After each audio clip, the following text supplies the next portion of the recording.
Welcome to another episode of Angels, Positivity, and Love. Incredible experts from literally the world over with amazing backgrounds, very assorted backgrounds. They've usually been on some sort of personal healing expansion path that has allowed them to give service to others. Today, coming back to us, who's already been on the show a couple times and will continue to come back as long as she'll have us. We'd be very fortunate to have her back again. Coming to us from Nelson, New Zealand, is author, channeler, healer, and much more than that. I'm blanking on the rest, but she's really cool. Michelle Carpenter, I'm very thankful to have her on. Michelle, great to see you again. Michael, thank you so much for having me again, and thank you for just being an absolute delight in all of our lives. Aw. Well, I love every time we see each other, it's very special. I always love the hearts behind you. I love the heart that you share, yours. It's big. You also just had a book that came out in August called The Beings. You're going to explain and share with us a lot of that. But you've been on a tremendous path. Your origin story was already given to us in the very first time you showed up on the show. The second time you really talked about Egypt, you love Egypt. I think I love Egypt, having just heard you talk in that episode about it, and I liked Egypt before. So having you on the show is incredible. Where do you think you're taking us today? Gosh, with me, you never know. My husband always says you're like a squirrel, Michelle, and like I've got 15 different stories, and I always say to anybody, please just bring me back, just bring me back. But Egypt is something that is on my heart at the moment, and also the book. I mean, the beings was something that, when we let go of what we assume our journey is meant to be about, life just gifts us all the time, and the gifts sometimes are not the easiest to work through. And I'm very much of on my own journey and of my own opinion is that I love how the work happens between the human and the spiritual and the human. And going back to Egypt, when I think the last time was when we spoke, I was probably on such a high. And because every time I speak about Egypt, I'm like there, because we know that there's no time and space. But and that's where I kind of can hear myself say, Michelle, come back, come back. Because every time somebody goes, well, tell us what Egypt was like. And then I go into the pyramid and I can just feel the essence of the energy. And I watched this incredible, incredible documentary that came into my space on the weekend, that was put out by Greg Braden. And interesting enough, once again, a connection. One of the ladies on our books, sorry, that's an author on our book. And it's quite interesting hearing you introduce me like that, because I'm like, oh my God, yep, that's me, an author, co-author. But she had actually suggested to me and said, Michelle, look into Hathor. And we'd been to the Temple of Hathor last year. And when I looked into it, it made such sense to me. And Egypt just holds so much wisdom. And going back to this documentary, and for the life of me, I'll have to Google it, what it's called. But interesting enough, the company is called Hathor Hmm. that has produced this document, and it's a very well known. She's an investigative journalist, and she goes and she connects. Melissa Have you? Tittle, I just interviewed her 2 days ago for the show. Did you? Did you? Oh, there you go. I Hathor love that. Studios. I didn't realize we are going to go full circle, but her episode comes out sometime in 2024 later on, December 18th or something like that.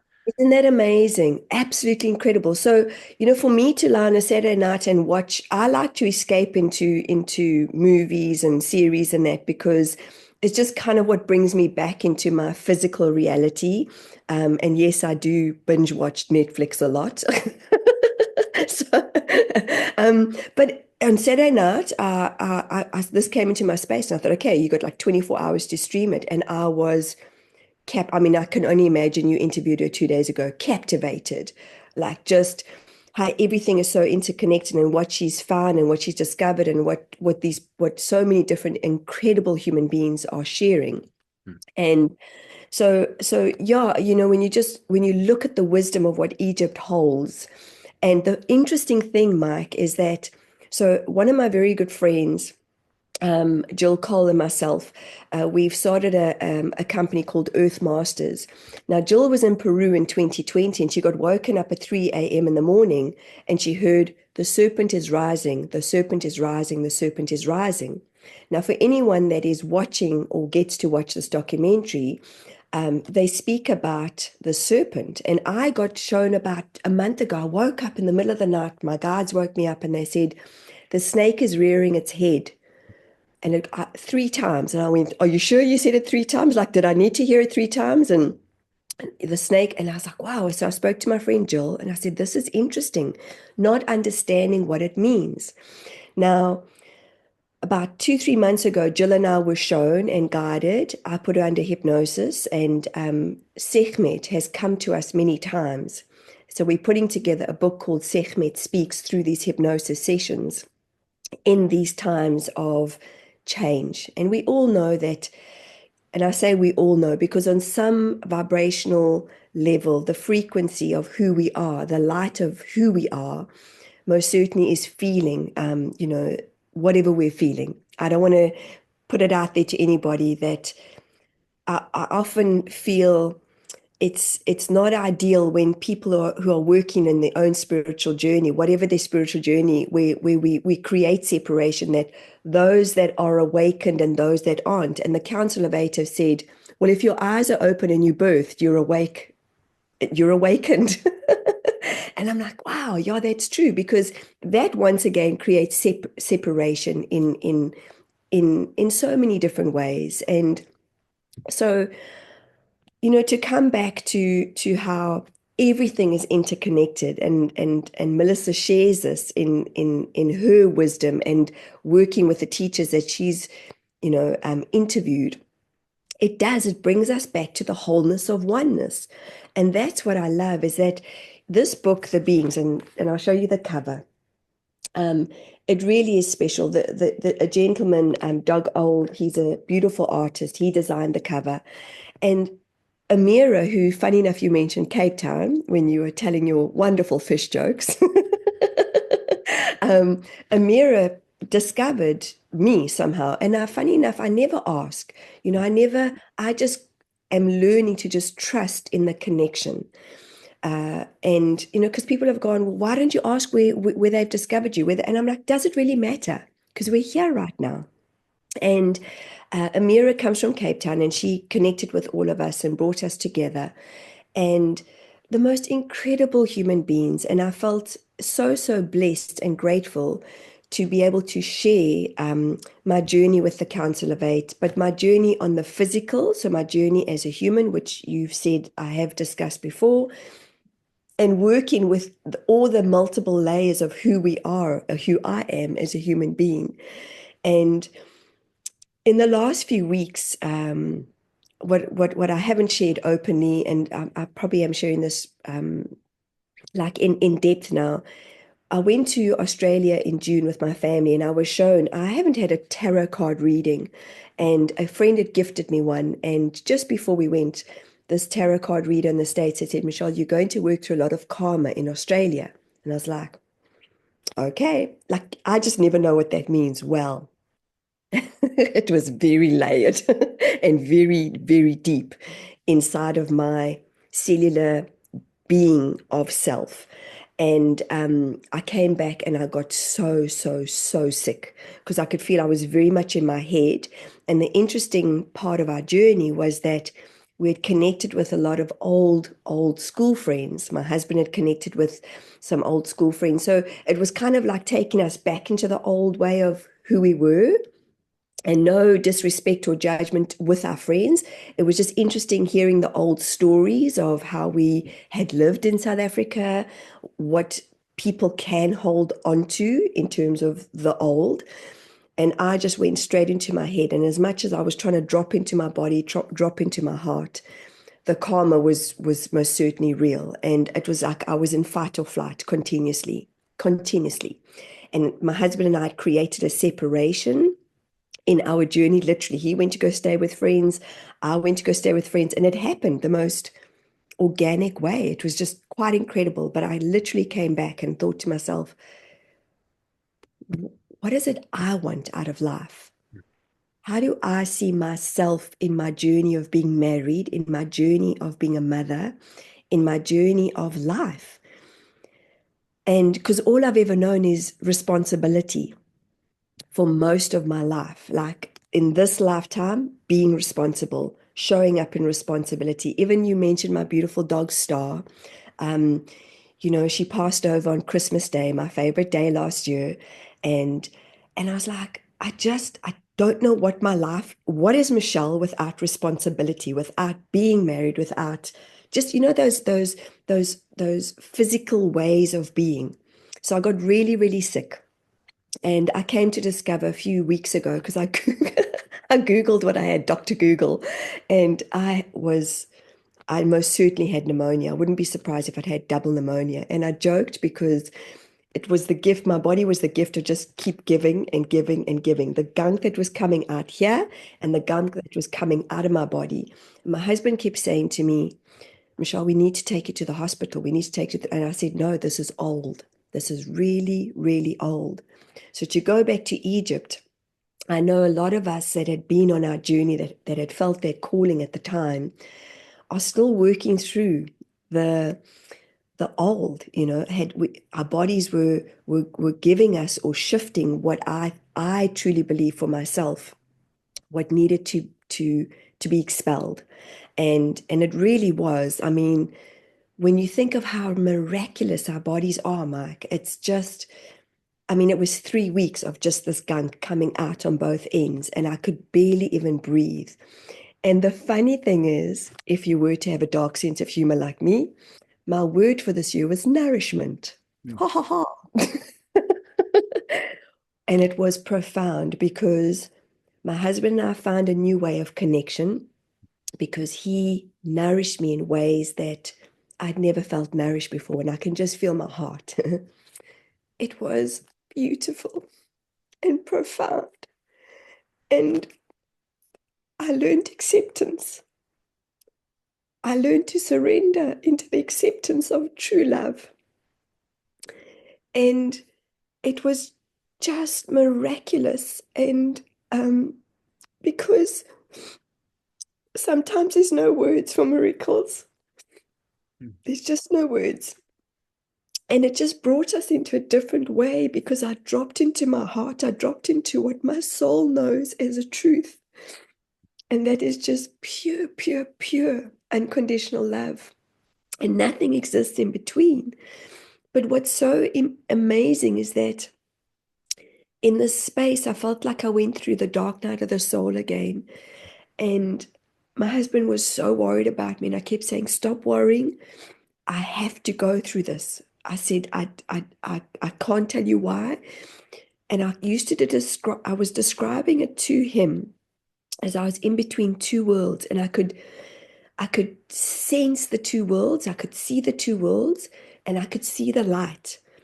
And I was in like what I described as being in a well, when you in the depth of the well and you could see the light when you look up, but I didn't know how to get back into the light.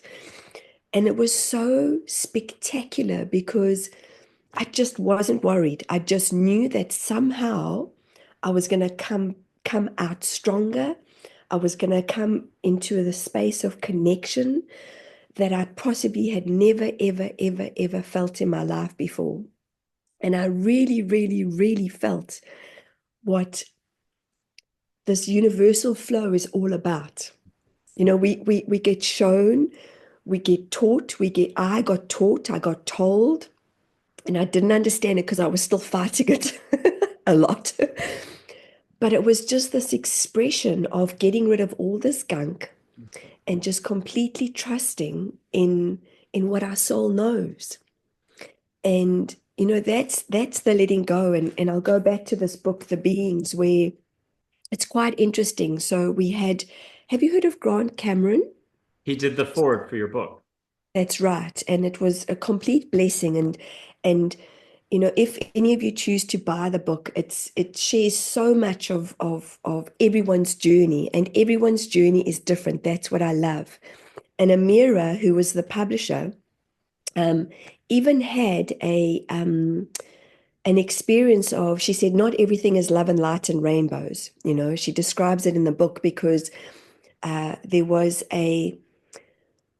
was some dark entities that were trying to throw us off our journeys and throw her off her journey. And it was quite interesting. And she shares this openly in the book.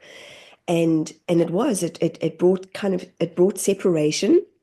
There were one or two people that had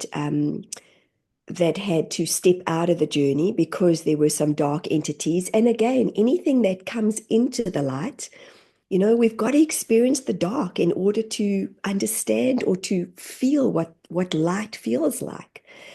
And it was just profound, because even the people that were on the journey that had started off in the journey, I had said to the group at the end, and we've got to acknowledge those people, because no matter where you are in your human journey, no matter what you've been through, we all have the light essence inside of us.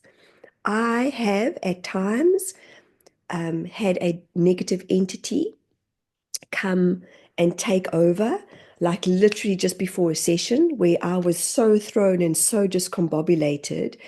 And when I grounded myself, I was like, what the hell's going on? So it can happen, and we judge others for when it does happen. So this book definitely was, I feel like it was bringing so much truth to so many people's different journeys. I mean, there's how many of us? 1, 2, 3, 4, 5, 6, 12. There's 17 of us. Oh, that's interesting. I've just realized 17. I always look at numbers. Is an 8. I've got that right. My maths isn't great. Hold the mic. 6, 7, 8, 9, 10, 11, 12, 13, 14, 15, 16. Yeah, 17. And 7 and 1 is 8. And that's the beauty of, I know Melissa, some of the teachers that she spoke to, some of the gentlemen she spoke to, they said, and I don't want to quote them, but they said on this documentary, infinite holds us back. And those aren't the correct words, but watch it. I highly recommend watch it, because they speak about the DNA strand, which is, we have 12 in our DNA strands, but we're only functioning on, I think, 2 or 3 or something to that effect. I don't have the memory that you have, because you have a brilliant memory. I'm asking you to drop in. Well, it's so funny. Not that we're spending any time on this, but the idea of a dark entity jumping on, or an entity jumping on someone. I just was talking to somebody an hour and a half ago that had cleared out from that, but they were talking to a family member who was going through some stuff, and they're a healer themselves and somewhere around the world. And I'm going to light sage as we do this and blow you some sage to New Zealand. You're in Nelson, South Island of New Zealand, although you were born in South Africa, raised, but you did time in Australia as well. You're a citizen now of New Zealand. I'm going to light sage. She was explaining, though, that she had to clear out. Just if someone's heavy, got a lot of complexity going on, a lot of judging, a lot of something, they're not really themselves. All you have to do is bubble up a little bit more. Ask the universe angels to kind of be your barrier, your shield. You don't have to absorb stuff. When someone else lets go, you can have it go off to the universe, let angels take care of it. But usually we forget and stuff happens. So here's some sage. Allow for some sage. There is a crate and barrel tea light on this rainbow shell, the abalone. Catch the sage. Let me know when you get it. You already got it. And ask for some flowers as well, something you haven't had in a while. Maybe it's South Africa. We had another South African guest living in Nicaragua who got protea. Do I say it the right way? Say it again, sorry. Protea? Proteas, yes. Proteas. Yeah, she Yes, got proteas. beautiful. So that was very cool. Beautiful. Catch what you can catch. And my only rule for folks is just give yourself a break. Ask the universe to bring it to your schnoggin or to you, and you'll get it whichever way you need to get it. Okay. So tell us a little bit more. You've definitely been, 2024 has been chock full of experience. What's coming up? You've been doing occasionally those tours. You've been doing events on one island or the other, or both. Maybe with Jill, maybe not. Tell us a little bit about some of those.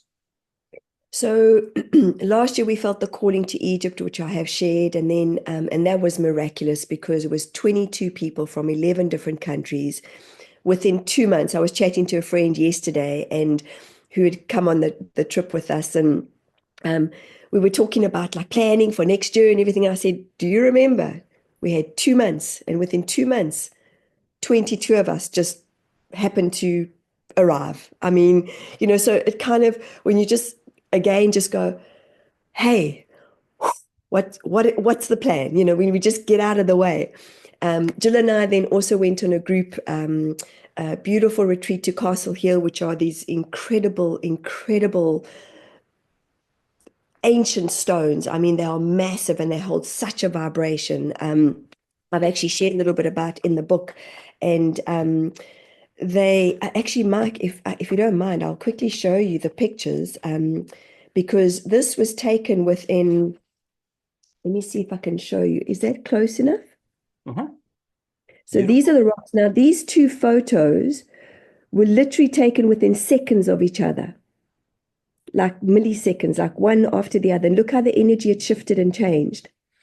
And these rocks are such activators, and we've been guided to bring another group together in next to go back to Egypt. And every time I feel like there's an activation of something that our bodies feel different, that our bodies bring difference. And I love how spirit guide us, and I've been guided by uh, um, to go back to Egypt now, and I'm working through the fear, because again the responsibility of Michelle is, but I have a family, but I have this, but I'm looking for 15 different excuses to not go, and the council of eight saying you've got to go, you've got to, and okay, and it's happening.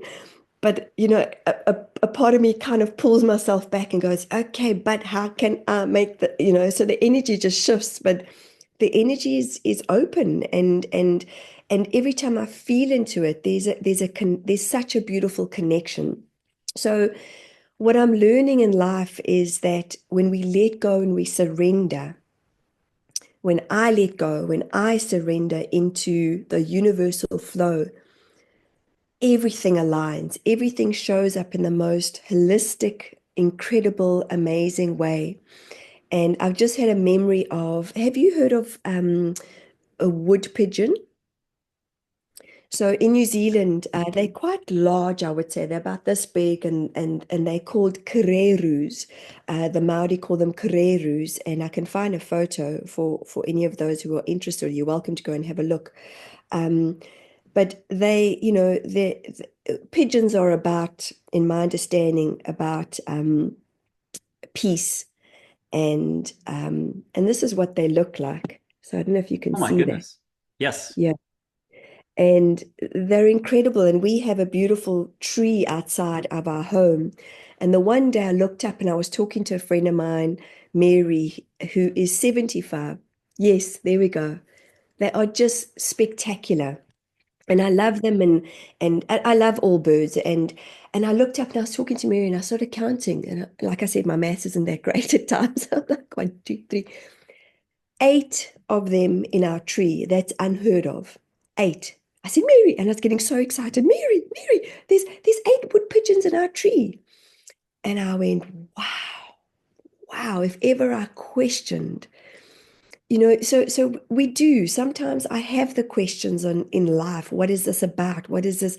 But again, when I just let go, and you kind of just slipstream into what life is about, it shows up in the most miraculous ways. And going through this illness again, going through this letting go, going through this purging, like I felt a lot of it. My mom had sinus, and that's what I said to my husband. I said, I feel like this is a lot of my mom's old energy, my dad's old energy, that I've got to shift within my DNA. And I didn't feel like it needed to be suppressed. And I want to be clear with anybody listening that I have no opinions on or judgment on going to hospitals, because I know they serve their place. And I know that I've had moments in my life where I've most certainly needed to be hospitalized. This was just different for me. And like I say, this purging was really, really wholesome, because I came out stronger. I could feel on a cellular level that my cells were buzzing differently. Now, I know that the big group of us that went to Egypt last year, a lot of people came back and were sick for weeks on end. And I spoke to somebody yesterday, because I was asking her about her journey, that she went separately. She said, Michelle, I was so sick while I was there. So sick while she said, how I got through it was unknown. And It just, who knows? Who knows what the journey's supposed to be? Who knows what the body is holding on to? Because we bring in the energy into this version of ourselves. And it's everybody's journey is different, Michael. Everybody's journey is different. So when we let go, and this is part of where I'm realizing that when there's no time in space, my guides, the Council of Eight, had shown me, Michelle, your journey's going to change. And I didn't know. And last week, I was shown through a client, through his team called James. By the way, you guys are going to Egypt. What? Like in the next few weeks, what? Like, do you know my life is planned? And that was where I just realized that when we show up in a different way, when we get this, I think for me, when my head just clears, everything just works. The connection is just like, and it's like, I want to describe it as this beautiful DNA strand that is coming from source, because we are all source. We are connected into source, but it's working through the matter. It's working through those grids and sometimes the grids are those heavy leads, like if you look at how here in Nelson, we have these beautiful, what are those? If you're walking on the tar and there's big pipes that I want to say a grid, but I'm not describing it correctly. They're big metal things that like they have to pull out in order for the plumbers to go underneath. You will see them in New York. You'll see them. Am I making Oh, sense? like, yeah, manhole, sewers. Yes, a manhole. That's Yeah. right. Yes, a manhole. Now we've had a beautiful artist that has made these beautiful, like they've got art on them, So you walk over them and they're like, oh, so but those big manholes, they're heavy. You can't just pull them. Sometimes that's what life may feel like. Just got like, yeah, agreed. It's good. Portable artistic portals for transformation. Oh, now I want to yawn. And if anybody's just coming in and not knowing, we've already had two shows together. And when you come on, you're the one who's got the license to take us any direction you will, and you are. I'm going to mention, though, again, I think I might have just said this. I'm blanking. I did. Born in South Africa, did time in Australia, New Zealand citizen now. But can you describe your healing skills briefly? And we're going to get right back onto the flow.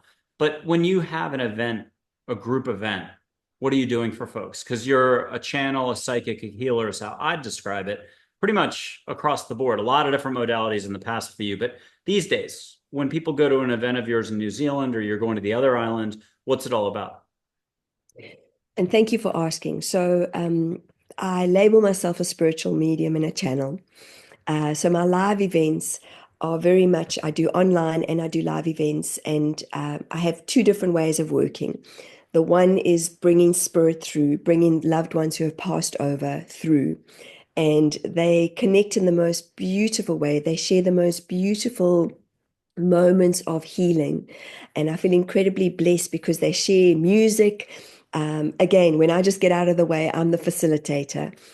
Some of them can be, when the messages come through, they can be hard to hear, especially when loved ones have committed suicide, because I think as human beings, I had a mother yesterday who her son in his 40s had, they called it an accidental suicide, but he had shared some real home truths with her. And a friend once said, a grieving heart is an open, no, sorry, hold on, how does she put it? An open heart is, no, I'm actually not doing any service to it, but I know that when we grieve, a broken heart is an open heart. And that can be very hard for some people to hear when we are grieving, because grief can bring up so many different emotions for us, because we question the why, especially those that are choosing to leave in their own way, when especially when there's suicide. When I channel, it's a very different vibration. The Council of Eight come through, and they have these different frequencies that come through my voice. I'm amazed. They bring up they bring up our Akashic records. They share Akashic records. Our Akashic records bring understandings about our belief systems, what we've had in past lives, where we've been in past life, past timelines. And I can often hear myself when I'm channeling, I can hear myself go, oh my God, I've got to remember that. Oh my God. Like, they keep it simple. And they are funny, they are humorous. They often say to us as human beings, you humans are powerful and you've forgotten. And I love how they're here for the human experience. They're here to remind us about what we may have forgotten, so they may bring up information. One friend of mine was shown that he was Thoth. And when we went to Egypt, he's so connected with that energy. And that's what I absolutely love is being able to work multidimensionally, work with the human essence, because we work through a lot of our own losses. Loss is as simple as losing our keys. And I love walking the journey in both ways with human beings. So yes, I have live events coming up. I've actually got one coming up in 2 weeks' time here in Nelson. And I do most of my work is online because, as you share, Mike, and I remember when we first met, I was like, what does he mean about the sage? I remember questioning, like, and I was like, Michelle, just let go. And then, oh, well, we all, of course, well, we're on the screen right now, but there's no differentiation. Energy is energy is energy. Here, I'll prove it, but this is a fake, or not a fake, it's a lighter, but name any color you see. Is it white, gold, yellow, blue? What do you see? Are you asking me Yeah. or anyone? Oh, um, I see gold. Okay. But I'm going to blow Hawaii through the microphone above my laptop here. So catch a little bit of Hawaii sea spritz on your nose. Let an angel named Joy bring it to you. A little Hawaii, and breathe through the mouth to turn up the volume. People at home can put out, I'm holding up the pink ball of light that's Joy on the photo. People can put their hand out and ask a question, hear a high peppy voice, but catch Hawaii yourself, ask for Hawaii. If you're not asking, or what are you allowing for daily? Most of us, we're doing thinking instead of allowing. And that's all Michelle does all day long, is allow when she's not thinking like the rest of us, but we all can do more allowing. And Michelle's trying to pave the way and is paving the way for us to let go a little bit more. And then Michelle, catch Hawaii one more time. Are you getting a little bit of Hawaii in the air? A lot. Yay, I didn't do it. But now ask for Joy and Charlotte and Min. She's light waves of energy and water. She might have an ancient Egyptian background, but an angel who's like your teacher from third form, third grade. And Joy, an angel who everybody should know. You do. Ask them to make some extra light on top of the lighter that's not the lighter. So not the normal sparks, a little pink heart, blue, whitish, I guess, for the other one. Ask for what you can ask for and allow for. Catch what you can catch. See something that you know there's no way, Jose, it's a Bic lighter. And what are you getting?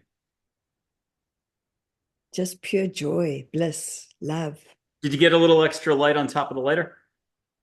Yeah, I actually saw it as a cross, interesting enough, like the Star of David. Yay, I didn't do it again. It's angels. You got no limits for anybody there. I know it's a lot to accept because then we want to piece it apart, tear it apart, think about it, examine it. I still don't have the phrase I wanted to say. But with that, tell us a little bit about your journey, but not about the details. You've had to go through the mind how many times and then decide it's the heart, the heart, the heart, why all the hearts are on the wall behind you. And is it not all about the heart? So we want to go back to the mind. The second we learn something, we hit some plateau, we go through that self-analysis all over again. Talk to us about how it's back and forth. Gosh, well, I'm surprised I don't have the biggest, flattest forehead, like, the Easter Island statues, because the way I bump my head and bump my head and bump my head. And the challenge, I think, is that it's the way we have been taught, the way we have my generation, is we're taught because it's all about the mind. And I remember 15, 16 years ago when I started what I would call my journey of really having to dip into my heart because I just carried so much anger, so much frustration, so much fear. And it was a time in my life where well, when I look back and it's in this book, The Beings, where I've shared parts of my journey, my real human journey, and we all have a real human journey, where I was just angry, so stuck in my victimhood, so just pissed off with life. And I was like, what? There's got to be more. There's got to be more. And like I said, it was just kind of, and I love the way you describe it, like, yep, the head becomes heavy, the head becomes heavy. And your heart is beating. Our hearts are beating in the most incredible, incredible way. And what I love is years back, when now we've got beautiful ultrasounds and modern technology, but years back they had a Doppler where they would listen to the baby's heartbeat. That's all we wanted to know. When I was pregnant with my daughter, who's turning 21, with the heartbeat at 11 weeks, they could hear the heartbeat. Now that's the knowing. That's the pure knowing of who we are when we're in the womb. And, then we come out here and we come into the world and then we're like, okay. And the head is the one that just, I think, kind of spins us out of control. So my journey really has been learning to find forgiveness, to step into compassion, and to absolutely trust love. And I spoke about my journey in brief about my husband and myself, and we've been together 17 years. He's my second husband. And I know that when there is something that shows up on the outside, the emotion of anger, frustration, irritation, whatever it is, there's something unconscious. So if this was him and this was me, there's something unconscious that is needing to be shifted in me and him. But it's easier to blame. So I played the blame game for a long time. And I think I might have shared this on the first time we connected, is that I cleared a wedding table with my victimhood story. And I can laugh about it today, but 10 people sitting around and they're like, so Michelle, what do you do? I'm a mother. My ex-husband left me, blah, blah, blah, blah. I've got a baby daughter. And the next minute I looked and I was like, nobody's. And I don't blame them because I was just heavy. I carried a heavy energy all the time. And the more people that would listen to this blah, blah, blah, blah, blah, blah, blah, the happier I thought I was. No, oops, we got You can confetti. do that. It won't do that on mine. I've never figured out how to do it, but if someone's watching, they can put it in the note field for Zoom. You're welcome at any point to do the double peace sign and do the ticker tape. It's incredible. I love that. It's like my favorite thing. So we'll see for an accentuation. When you do Should we that, start again? Come on, let's do it again. It's not going to do it. Come it on. should do it. Maybe it has to have a minute or two to recharge, but we'll do it at the end of a happy point of the talk. Oh, funny. But yeah, Mike, it's just the learning really is for us as human beings is to come from this space. And this has been a part of my journey when I have worked with plant medicine in ceremonial form. And again, I've seen the true essence of my husband. I've seen his soul. And when you see the human soul, you see how expansive it is, how vast it is, and you only see that. You don't see the personalities, you don't see the anger, you don't see anything else, you just see pure love. And that is what my hope is in who we are becoming as this change that we are working through. And we know that, and I say we know because we know the density of being human. We know the complexity of human. We know that holy, we want to understand. We seek to understand. Yet, and that there's nothing wrong with that. Yet again, and I know that when I came back from Egypt last year, I was saying to myself and to friends, I think we've dummied ourselves down. Because if you look at what is being discovered, what probably hasn't even, it's what is still coming into the light, what we are still finding as human beings. I mean, there was a fossil that was discovered in South Africa I think 2 or 3 years ago, that was billions of years old. How do you comprehend that? How do we even try and articulate that in our language? I was speaking to somebody yesterday and we were talking about food and feud. FOODFEUD. Now, who the hell said who decided that we needed food, which is what we eat, and a feud? It's just so it's so and I think that that's kind of how we're tweaking. We're tweaking so much in terms of our language because when you see only this and you feel and you come from only this, you only see light, you only see that. Because I know that my language sometimes, my husband goes, you don't articulate yourself. Michelle, do you understand context? And I'm like, no. Like, and sometimes I know I do not articulate myself correctly because it's just sometimes we can't. I can't.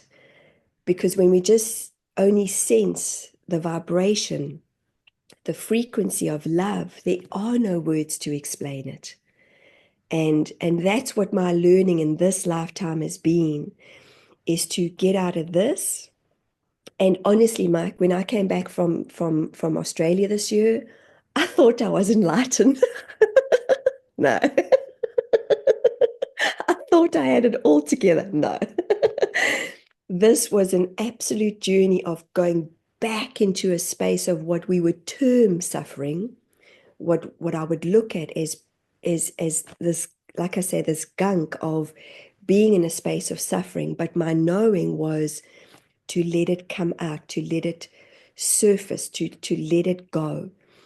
Because, I call it the knee-jerk reaction. The knee-jerk reaction is when we're in fight, flight, fright. And I shared with you before we came, my cat was going mad this morning and she was hissing at me and wanting to bite me. And I said to her, okay, I know it's me.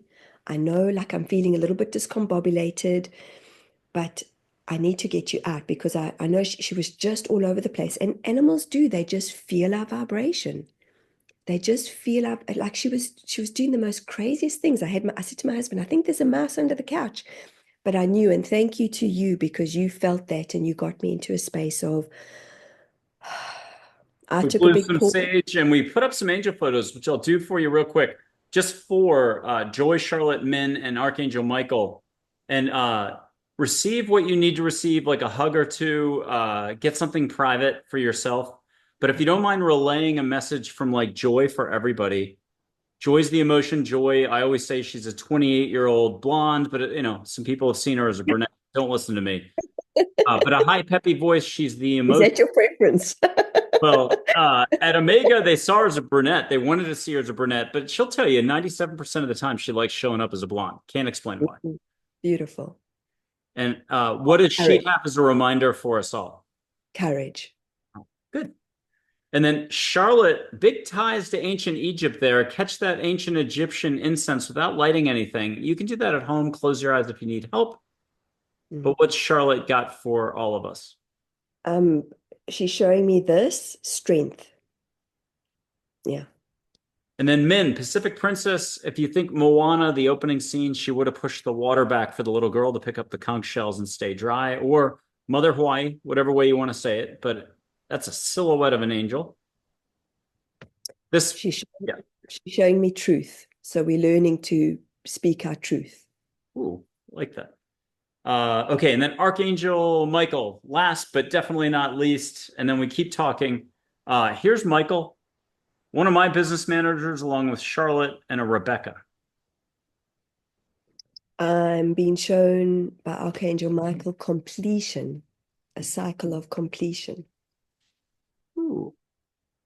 Mm. And then what do you have for a sound, a feel, the Tibetan Om to a sound of a wave to a a bird call of an exotic bird out of Australia, New Zealand, something that we wouldn't know in America necessarily. Does he have a special sound or symbol or something for us all? So I'm being shown this. I don't know what that, well, let me just ask. Two cockatoos talking to each other. I'm just kidding. But it did look like two What? sorry, I'm creative. Uh, okay, here, I'll bring up one more angel. Heather, who makes hearts in her photos, even her name's the word hearts, but they'll add a little extra meaning. Mm. And what No do you separation. I got no separation ever, ever, ever, ever. Yeah, only thinking something can pull you out of the flow of love. But congratulations. Welcome to the big casino called life. We've all got a lot of chips in our pockets and we think we're playing those tables pretty hard. Meanwhile, there's a bigger game going on. So talk to us about this whole idea of gentleness, compassion, kindness, love. Is it really that easy? In my experience, I would say no. I most certainly, I wish I could say, I am a truth speaker. I do know that. I've come to learn that. And sometimes the deliverance of the way I was taught was through many a true word said in jest, and I say it in inverted commas because it was done through a lot of sarcasm, a lot of kind of grittiness through my teeth, like look at my facial expression. It's like, oh, I wanted others to hurt. I wanted others to feel the same that I was feeling, including my uncle, and it's in the book, where when I was 5 years old, I was sexually abused. And that has been a big part of my learning is to find a different way of expressing myself. I still am working through those programs. I'm still am working through um, the moments. You described it beautifully earlier on when we were talking about negative entities is, just think of it as they want to help us, they want to bring us down, they want to spiral us down. And then the negative, the negative, the negative, the negative is there. And you can just open up a portal and ask one of the archangels to come in and just take them back to the light, because everything is of the light, everything is from the light. But no, Mike, for me, Joe Dispenza talks about doing the work. He shares openly how one woman came and said, "Hey, Dr. Joe, Dr. Joe, this and this and this is still happening to me." And he said, "Well, are you doing the work?" Well, the work is learning how to calm our systems down. My body was in fight or flight response for however long I could remember. And coming to New Zealand, a friend had said to me, "Michelle, do you think you have PTSD?" And I was like, huh? Now, I've been counseling and doing the work with others, with myself. And then I'd never ever considered it because, I was just in a state of flux. And then I thought, wow, I think there's a next level. Because, again, when the universe, your angels, your guides, your spirit team, your soul has its knowing that it's time to work on something else, it will show up on the outside. This is me. It will show up on the outside. And you go, oh, okay. Wow, that's fascinating. That's interesting. Okay, there's more work to be done. So the true essence of how I am, which is giggly and light, and I know that's how I always call it a party for one. Like when I'm cooking in the kitchen, I've got music going, and I love my own company. I love being in the space of absolute joy. Every now and again, like this morning, I was like, what's going on? What's going on? But I pushed myself so hard yesterday, and I meditated this morning, and I could see, I was like, that, and I was like, okay, I'm speaking to Michael. I've got to, Michelle, just breathe, just breathe, just breathe, breathe. But the breath was not happening. So it's a learning, it's a real learning to just be in that space, because that's how the universe flows through us. You look at a seed being planted and it takes time, and we've got to water and nurture and just watch the seed beautifully grow. And then every now and again that will be hit by wind or weather or hail, or, and then that seed might kind of, I'm getting the visual of a tulip. a tulip is so tender, and some people are tulips in life. Some people are, they soft and they're so kind, and they don't know how to handle the density of being in this world. And then you get a protea. Protea is strong, or a strelitzia, which is called the birds of paradise. It's a strong stem, and that's right. Yes, that's right. Yes. And it just, for me, it's a flower that just keeps giving and it keeps giving and it keeps, actually, that's what Archangel Michael just showed me, is the strelitzia. I love it. Okay, in a little bit, I'm going to ask you about the big picture for the universe. I'll put up Sai Baba, Sri Shirdi Sai Baba, the one from 100 plus years ago from India, colorized photo. Catch an ancient Indian temple incense smell that goes to your foundation. And just you're like, oh my God, it's so calming, or it's such a relief. It feels good. And get anything you need from him. But I am going to ask, before we go to the big picture, cosmic, galactic, whatever, I'm going to ask about the snake, serpent. Maybe he's got an answer as well. Because indigenous Australia has the rainbow serpent. And there Oh, are many, wow. many other cultural meanings elsewhere around the globe too. Mm. Let Sai Baba bring you some beautiful incense that you just are like, wow. And anybody who wants to turn up the volume at home, just 1 millimeter open with the mouth. Breathe so much that your shoulders are at least moving a half centimeter, a couple centimeters up and down. Big breaths. Mm. And here are a few gentle words, a reminder for you personally. Don't share any of that out loud. It's all good. And then what does Sai Baba or Saint Bob, if anybody wants to be cute about it, what's he have as a reminder for all of us? Hmm. So he's showing me that if you look at his eyes, it is in the eye of the beholder. And he says, if you think of the words, behold, what are we holding on to? What are we, and some people, you can look into their eyes and you can see that they have a sadness to them. I often see it with clients. I see it where they come and they or online, and they just, I could just feel it in their energy, but afterwards, like, their eyes are all of a sudden popping. There's so what he's showing me is, what are we beholden to? Because look at my body language. What are we holding on to?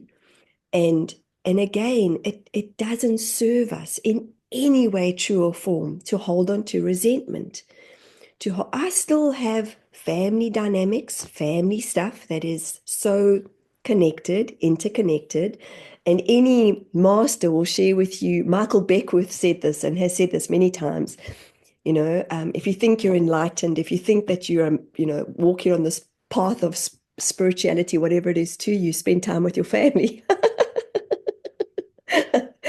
And I remember listening to him years ago and going, wow, that's so true. So for me, it's a learning. Again, the word responsibility comes to mind, because my beholding was being responsible, feeling responsible.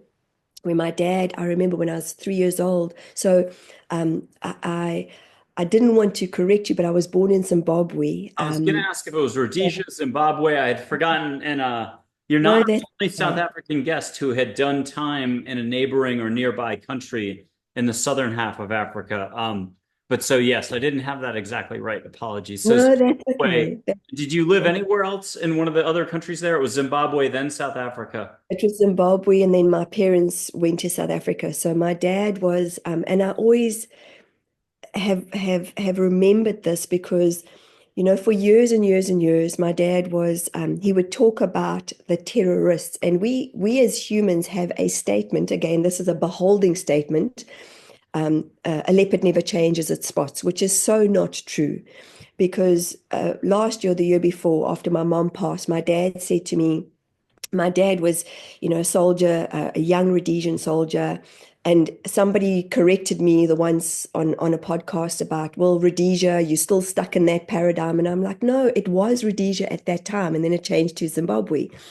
But I remember being a young girl sitting on his lap and crying. And so the responsibility that I'd felt to make my dad happy, because my dad was, he drank a huge amount, and my mom and my dad were fighting, and my mom was kicking him out the house. And but he had said to me last year, the year before, he said, Michelle, they had every right to fight. He didn't call them terrorists anymore. He called them freedom fighters.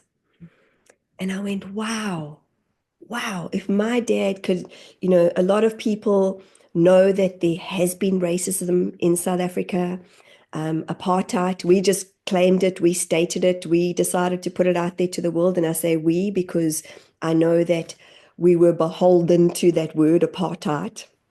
Um, but it's all over the world, unfortunately. A It lot of really, conflict all over. I mean, Malaysia for a long time in the 60s and 70s, literally every country. And then if you took someone and just switched their outfits and switched how they were rolling with their energy and could switch their identity, they would still end up holding the same attitudes and thinking that their opponents are holding. It gets very interesting. So Rhodesia was a very complex situation, a lot of military conflict there, a lot of guerrilla warfare and the rest. Pretty well studied. But the point on this is for him to come full circle like that is a really big deal. oh gosh. And for anybody that's watching this, if there's something in any way that resonates, it's coming back into your heart space and finding forgiveness for those that have hurt you, or you think have hurt you, or you have believed that they have hurt you. Because it takes one person in a family to be the change bringer and to start the vibration of the cycles of change. And I'm not making this about me. I'm noticing how we've all brought change within my family. My dad had drunk a lot and created a lot of discombobulation, a lot of anger, a lot of frustration, a lot of fight, flight, fright in us as children, including my mom. My mom was a very angry drunk, and they just had their dynamic. And the interesting thing is when my mom, I went back to South Africa in 2020, like I got back to New Zealand 2 days prior to lockdown, the first lockdown we had. But I went back into South Africa to go and see my mom, and I knew when I said goodbye, my mom had Alzheimer's and dementia, and it wasn't fully diagnosed because she was claustrophobic. She didn't want to go into and have the scan. But we'd gone to put into a home, and my dad had decided to take her out of the home and become her caregiver. And Mike, he just stopped drinking completely, like just went cold turkey overnight, like I'm done. And I thought, wow, that is remarkable. And there was so much healing in my mom's dementia. There was so much healing I mean, she couldn't stop telling me how much she loved me. This was a teenage girl. I was a teenage girl that used to say to my mom, you never tell me you love me. As an adult, you never tell me you love me. And the beauty of the change, the healing, because again, we know there's suffering on earth. We know there's pain. We know that very well. But when we choose to look through that, when we choose to look beyond what the actual pain and suffering is, I remember kind of wanting to test my skills. This is a very egotistical moment, but when my mom was in the home, there was one woman who was, she would have these outbursts of anger, but she couldn't talk. And my sister-in-law described dementia, as the lights switching off in the brain. Like, look at it as a big city and the lights are starting to switch off. And I thought, wow, that's a good way for me to have an understanding. And there was this one woman she kept coming into my mom's room and she would just stare. And my mom would say, go, just go. Because my mom had a lot of the fear. So she would just kind of like have these outbursts as well, but she'd become like a little girl when she was still able to speak. And this one woman, I looked at her, and like I said, it was a moment of me wanting to test my skills. So it is very egotistical of me, but I wanted to connect with her heart, not her mind. And I looked at her and I just sent her love, and I said, I love you. I see you, but not talking to this woman, just And she waited for me at the door and she grabbed my hand and she was holding my hand really tightly. And I said to her, I spoke in Afrikaans and I said, I need to go. And I had spoken and we were walking to the door and she was gripping my hand like tightly. And I just softened in my body and I softened in my heart. I remember saying, come into your heart, Michelle. And I sent her love. And I sent her love. And telepathically, I said, I love you. I see you. I know you're in there. And she softened her grip. And she just stared at me. And that's when I remember thinking to myself, nothing else exists. Nothing in this moment. Because there is no pain and suffering, unless we choose to look at it as pain and suffering. But the compassion, obviously, that I felt for those people, for those humans, for my mom, in that moment was an equation that you sometimes it's like I say, my maths, you can't reference it. But I saw through that woman, I saw through the anger that she had expressed. I mean, there were no ornaments in the home that they were in because they just pick up things and they throw things and they have these outbursts. And when you just, again, you come from here and it's looking within, it's really looking like through the glass.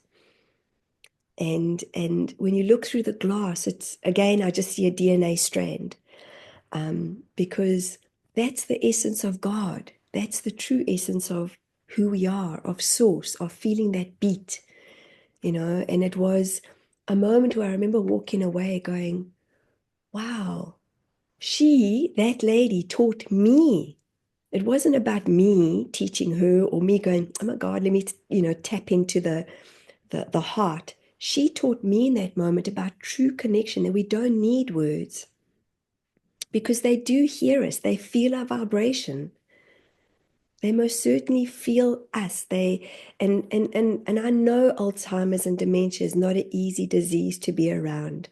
Anybody who's going through any kind of disease, it's us that are in feeling. We feel it, we sense it, we know it, and we try and figure out, we try and articulate what the understanding is, like why is this happening to this human? Why? And sometimes Greg Braden actually said this a long time ago. We may never understand why children come into deformed bodies. We may never understand why children have cancer. We may never understand why somebody gets shot and killed in front of another family member. We may never understand, why somebody has such a blind rage that they choose to stab somebody 40, 50, 60 times. We may never understand that. And I don't know if we ever will, because we know anger. Think about the gladiator times. There's that we're still working through energetically, I think. There's still those, bring it. Those moments of I want to say the words courage, because it would have taken huge courage, but also a huge amount of fear can be in the space of courage. I mean, I'm just looking at your painting behind you. Who is that? Uh, Yeah, yeah, that would be a East Asian drawing. So, Buddha, Kuan Yin, probably Kuan Yin. beautiful. And she's compassion. She's pure compassion. Exactly. So I know that we know suffering. I know that there's so much sadness in suffering. Yet when we allow ourselves to just work through all these levels and layers, Brandon Bayes described it perfectly, like peeling back the layers of the onion. And onions bring tears. And there's a true scientific, I think there's an equation, if I'm not mistaken, that there's so much letting go of within our tears. And that our bodies, I see it so often when I'm working with clients when they go, I'll say, how are you feeling? Oh, I feel lighter, because we're a body of water. So I hope this makes sense, because sometimes I I've got a just, quote to try to add to it. In the end, love is what shows us life, in different colors. Wow. I thought that was a good quote. That is absolutely beautiful. And In the end, love is what shows us life in different colors. And to really make you laugh, it came from a Netflix film maybe 6 years ago. I just can't remember which one. So we're back to Netflix full circle. wow. It really did. Look, I'll put up three Native American chiefs. You can get something private, share something out loud, but you can also catch a sacred scent. There's sweetgrass, juniper, cedar, tobacco, sage. You get the idea. A million different scents. But here's Dull Knife Wisdom with some humor. Here's something from him. Catch a blessing, even catch a slight wind in the room emotion. Laugh more. And he once said, life is a feast, partake. I really like that sentence. Love that. Here's a red shirt, gentlest mom in the world, but he's compassion, compassion, compassion. Lakota Sioux, wearing a Mm, U.S. presidential medal. wow. Super soft face. Sure. Gorgeous. And what are you Mm. hearing from red shirt? He wants to chant. So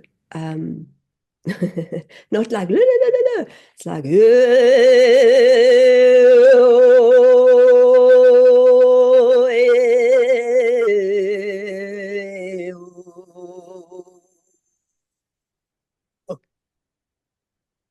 I don't know if you heard that. Did you hear I that? certainly did. That was good. And here, one more thing from him to share with everybody. Be in stillness. And I heard well done because it takes a lot of bravery to do that. I would have not had the skills or the vocal cords to pull that off. Geronimo, I'm going to do an older photo of Geronimo. He's action, dry wit, humor, very informal. Like, yeah, nah, duh, you already know the answer. He's just lightning quick. Before you can finish asking the question, he's already giving you the answer. The other two guys are much more formal, proper yes, no. Here's Geronimo. And what's he have as a reminder for us all?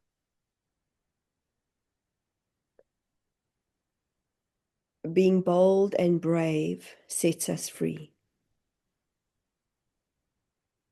I like it. Let me think if there's anything else that I would normally be doing. We did Sage, we did some angels, we did Sai Baba, we did some Native American chiefs. If I offered Mother Teresa, Chogyam Trungpa, Elvis, Rumi, Einstein, St. Francis, Ganesh, is there any? Oh, how about a Lyran? We never did the Galactic. We're going to talk Galactic as a final thing. You're going to close this out in a little bit, but I will put up an Arcturian and a Lyran for you. We'll do the Arcturian first because he looks very alien-y and he's unconditional love, super sharp, and I assume that's totally a-okay. But he says the drawing that's very popular on the internet is about 6% too much up here. So I'll try to crop that out. But here's an Arcturian for you. Pure unconditional love. What are you getting from the Arcturian? He can hack human humor, but it's only a 50% success rate that it's going to be funny. What are you getting from the Arcturian? Well, he's speaking light language to me, first of all, and I'm just going to convert. We are the change. So it's happening now for sure. Mm-hmm. And then the Lyran, she wanted Sade smiling, and I couldn't find a great photo yet of Sade smiling. So I settled for this one. Again, Lyran, Lyran. She's wonderful. Unconditional love. You may be getting light language or not. I'm getting very strongly, it's kind of like it's interesting because I'm moving my hand across the page, but at the same time, it's like we're flattening out and hold on, we're flattening out. Just drop it in again. We're flattening out. There's uplifting times within. And she's got like a little sly smile, uplifting times within. within, without, within, without. That's what she's doing. It's kind of like she's taking my hand and doing this on the book right now, you know. And like we're flattening out. It's kind of like if you iron a shirt, Hmm. like you know, the shirt might have creases in, and then we iron it, and that's what she was ending off with. Can And I share a quote from the Council of Eight, Mark? yes, please. Actually, in the book, to find and embrace compassion and love is to feel the true essence of being and to hold the light within one's heart's resonance. That was what they shared with me. And a beautiful friend of mine, Kasha Hart, had actually painted this book, painted this painting, sorry. And I kept saying to her, can you please, I mean, I don't know, it's so abstract, but there's so much in it. And for ages, I kept saying to her, Cash, do you think you could just tune in and channel and paint the Council of Eight? And this is a big painting. And then one day they said, but here it is. Because I used to work with I it. see wings in there. Did you? I'll show you again. Yeah. It really, I mean, there's like a little at the bottom here, there's where is it? Like if it doesn't do clarity, but this is like a tree stump and there's just so much in it. Every time you look, it's like, whoa, whoa. And they gave us a whole description, which again is in the book, about what the painting was about, that we're all colors, you know, and we're all segments of something. We're all connected to something. So hence, you know, we're trying to look for our soul tribes, but our soul tribes sometimes are right in front of us for that moment in time. And we're in a beautiful moment of such growth in this evolutionary process that we're in. And, you know, it's shared widely across the internet. And I know you interview some of the most incredible teachers, as you are such a teacher yourself. And um, and it's so fascinating because whenever I speak to you, I go into this different stratosphere. So you talk about galactics. I mean, I literally have a blanket on. I've got two layers on, and I'm like, you know, because it's just a different, it's a different space of being, and that's what the galactics are wanting us to know, that we're all in this interconnectedness. We all are like holding space, and it's space amongst space amongst space, because we're not just the Michael and Michelle sitting here right now. We're more than this. And and that's what I love, is that, you know, I've been so connected to the clouds lately. And when we were in Australia, my son and I were sitting in the back of a car, and that day I woke up and I went, dragons. I just got the message, dragons. I was like, whoa. And then my son and I were sitting, and my husband and daughter were in the front. And Cade and I looked up, and we both saw in the cloud this massive. He said, Mom, look at the dragon. I went, I know, right? Like I was just going, wow, look. And then he said it, he expressed it. And then I saw this blue avian being coming. Like I just see so much in the clouds. Do you as well? There was a summer, this is going to be like 10 years ago or so. I was writing Glow Stick Zen. I put it into a part of a poem somewhere in the beginning of the book, or the end. But it was a whole summer of turtles and then a whole summer of dragons. I was running all the time outdoors, but I swear to God, I was seeing turtles for the whole summer. And then I saw dragons the next year, I think it was. And then it's, you know, you'll see stuff from time to time, but it was like ridiculous. I'd start laughing every time. I was getting worked by the universe to help open me up more and just allow and just Yeah. roll with whatever was coming. So, and why Yeah. don't we do that? Why don't we wrap up with what is this all about again? What are we supposed to figure out? Do we have to do that much figuring or taking any more action? Or is this something that we already have within us? There's nothing to gain, nothing to lose. We just need to be here more. Did you see my, oh, as you were talking, I was like, where do I even start? um, I think everything that you've mentioned, and yes, coming from here, uh, it really, it really makes such a difference when we drop into our hearts. And it's simple. The tribes show us, just put your hand on your heart and just breathe in love and breathe out love. and breathe in love. And they've got scientific research where they've done this with a guy in an MRI scan in Australia. And I think Carl Gray actually described this once, and a gentleman in the UK. And they were having a scan at the same time, and the energy just changed, it shifted. And it is part of who we are. It's our absolute truth and knowing that when we come back into this, it doesn't mean we have to accept bad behavior from people. I think it's, in being clear in that, and that's been a learning for me is, we talk about boundaries as human beings. Well, what do we accept and what don't we accept? And your spirit will guide you. Your knowing will guide you. Abuse comes up in many. I've been abused. I've allowed myself to be abused. I still have moments of my own self-sabotage where I'm abusing myself. So it's kind of like, look at the fingers, they're pointing at me right now. So, but then it'll come up in my space. And I know that when we're shifting so much, we're shifting into the clarity of what is. And it's being consciously aware when we become the observer. Because when we become the observer, we don't have those knee-jerk reactions. Like I say, my mouth still sometimes, I'm an overgiver, an overpleaser, I've come to learn over time. So even in that, I had somebody sharing the other day, we have a South African shop, which is like I'm a kid in a candy store. I'm like, I'm good, because it just brings back so many memories of us growing up and what we had and what we can now obviously get. And even in listening to those words, everything is a timeline. It's once where we existed, what we've spoken about is gone. We're here right now.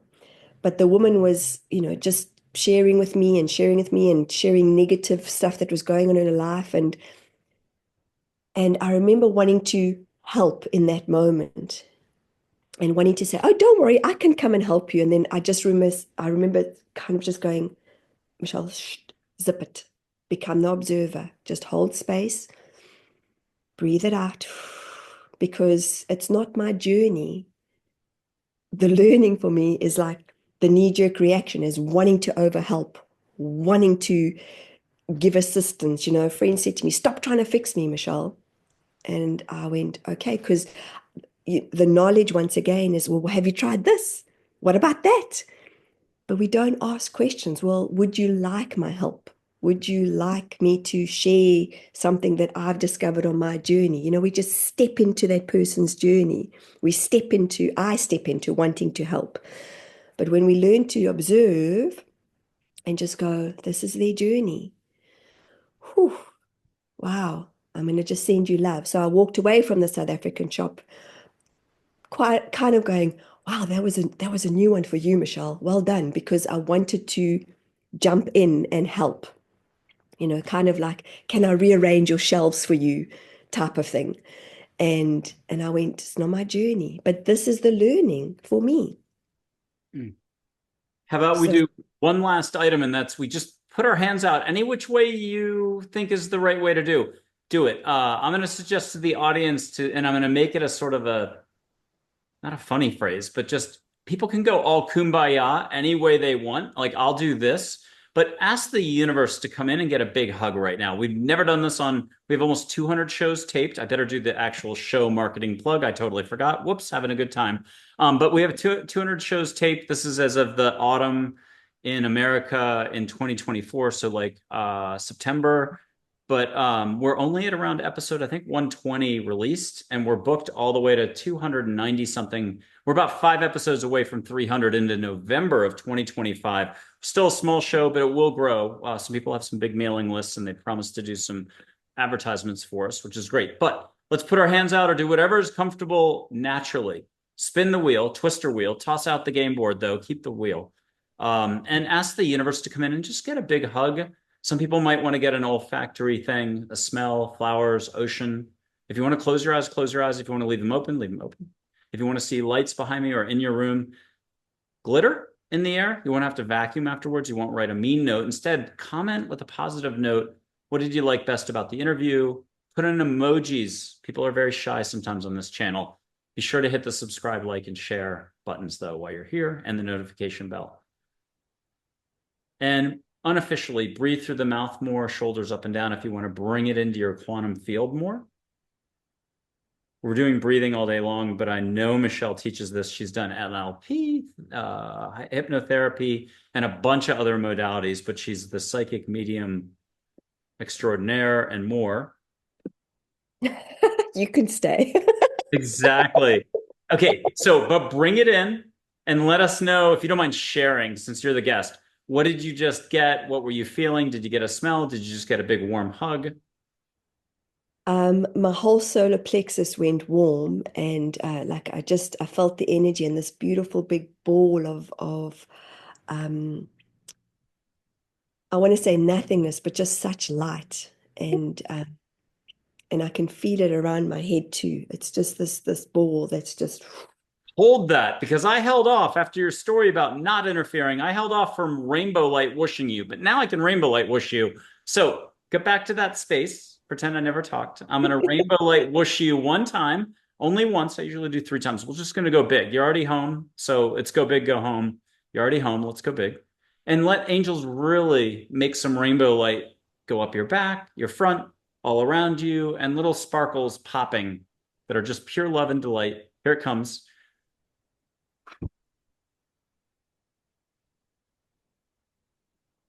And let the Kundalini Chakra Express light up. Speed tickets galore if there are any cops around. I'll do one more.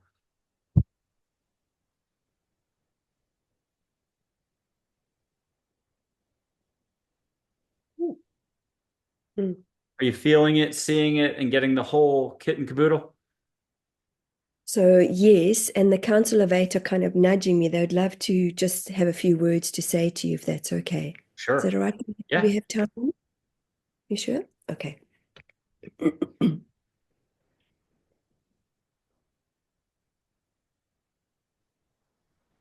We are so grateful for this time of togetherness. You, beloved Michael, have brought in the change. We are applauding you for the magic that humans had once forgotten about.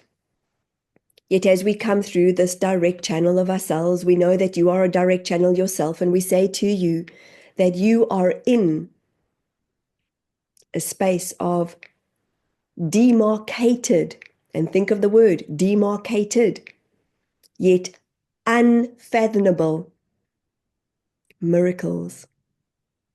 It is by no chance that you are here to share that everything exists within the existence of humanity. And this is the time, as you have once shared, and many times have you shared, that it is very much about the rainbow. It is very much about the collection. It is very much about the togetherness. It is very much about the compassion within the heart, as the heart only knows. Nothing else exists in between. And we would love, love, love, love, love, love, love, love, love, love, love, love. Love, love, love, love, love, love. From all the teams, amongst all the teams in spirit, to share with you a toning of love, if we may.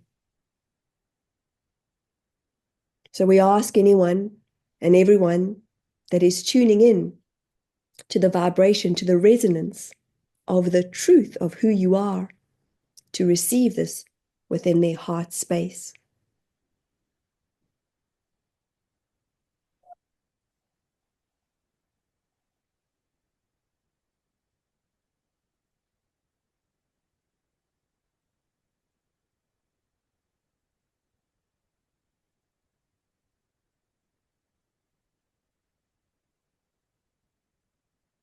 We thank you. We know you. Namaste.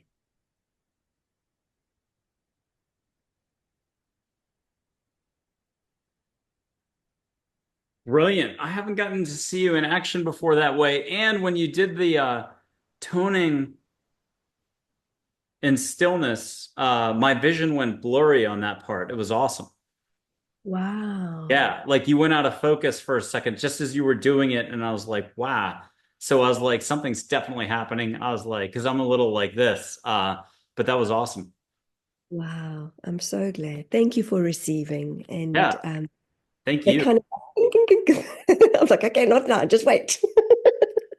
Perfect. And it was so weird because I was thinking about it during the show, and I was like, gonna ask if the Council of Eight. I didn't know how to properly do it, so I didn't open my mouth. But you took care of that. Awesome. Anytime. I know they love to share and they love to to acknowledge everyone that is bringing a difference into this world. And the interesting thing for me is that they just to quickly end off, and there was a client in our community gathering, the Council of Eight community gathering, and she was sharing in victor mode, and they went blah blah blah blah blah blah, and she sent me an email. She said, "Michelle, I thought angels are just full of love," and I said, "Well, did they shift your mind in that moment?" Because I was kind of like, "Oh, okay, oh, guys, you got to," and they said we share truth, and that is what they're here to share, is share truth. And I love it because it takes us out of what we think we know is true, and they bring us back into a space of this reverence, I want to call it. I don't even know, reverence. Am I saying it correctly? I don't know what that means. Yeah, respect, deep respect. Wow. Okay. Thank you. Were you a teacher, like an English teacher at one time? But I love English, and I don't mean just the language. I loved English in like boarding school. It was my favorite studying Oh, books. But again, I think I'd be doing it better now in my 50s than back when I was in high school because I was more listening to everybody else sound really smart. I just liked wow. hearing everybody talk about all the plot stuff that I had read, but I hadn't put the pieces together yet. Decades later, I think I could do a good job. Uh, Wow. well, in Amazing. deep reverence to you, I've got to thank you for being on the show, for so many interactions off camera, on camera. Total treat and delight. We'll see when we get off air if you'll be coming back in the end of 2025. We'll book you as soon as the show is done here. And again, with deep respect, love, and appreciation, you are allowing so much, helping others. You're doing your path, and there's nothing higher or cooler than being love and sharing love. So, Michelle Carpenter in Nelson, New Zealand, thank you for being on Angels, Positivity, and Love. Thank you. Thank you. Thank you for having me back. It's always such an honor, such a privilege. And I feel like I need to go and eat a big burger now to just ground myself. And if we can get a peace sign, double peace sign from you, do we get ticker tape? Is it only one time Oh, per show?